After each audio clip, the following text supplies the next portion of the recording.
En 2011, la population mondiale atteint 7 milliards de personnes, dont 4 milliards sont asiatiques.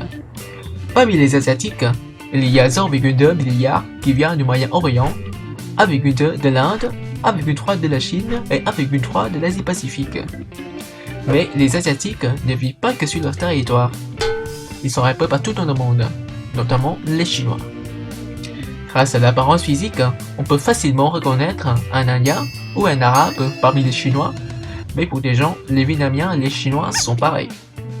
Ils sont petits, avec des yeux brillés. Ils mangent du riz avec des baguettes pendant toute l'année. Ils sont des génies en mathématiques et travaillent comme des fous. Donc, comment on peut reconnaître un Vietnamien parmi les Chinois? D'abord, il faut savoir la position géographique du Vietnam dans le monde. Ici, c'est la Chine, et voici le Vietnam. Comme ces deux pays voisins, et dans le passé, le Vietnam était envahi par les Chinois pendant un millénaire, le fait que nos cultures sont similaires est inévitable. Par contre, le Vietnam se situe à l'Indochine.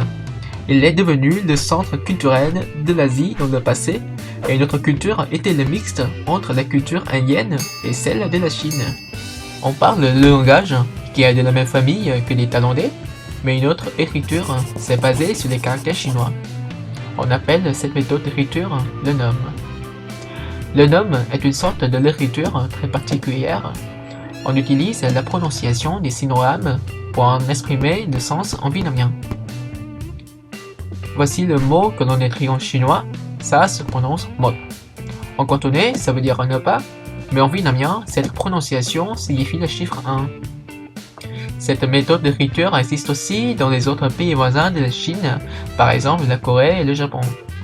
Comme vous le savez, actuellement les Coréens et les Japonais écrivent encore en sinogramme, mais nous les Vietnamiens on ne l'utilise plus.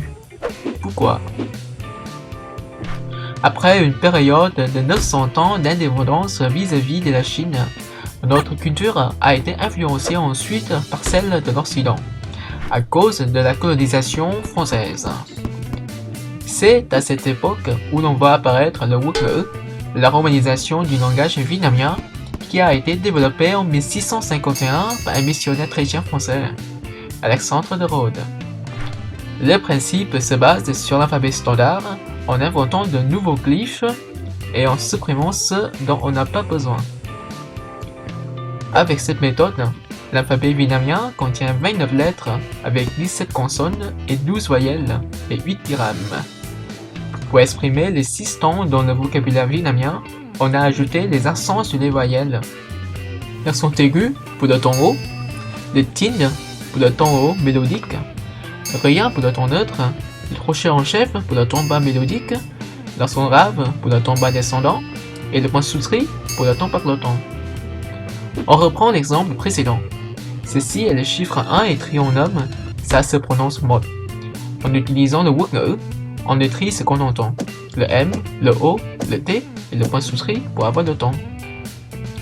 Mais pendant cette époque, le Quốc ngữ n'était qu'un moyen de la mission chrétienne de la colonisation. La plupart des gens étaient analphabètes ou connaissaient très peu de noms.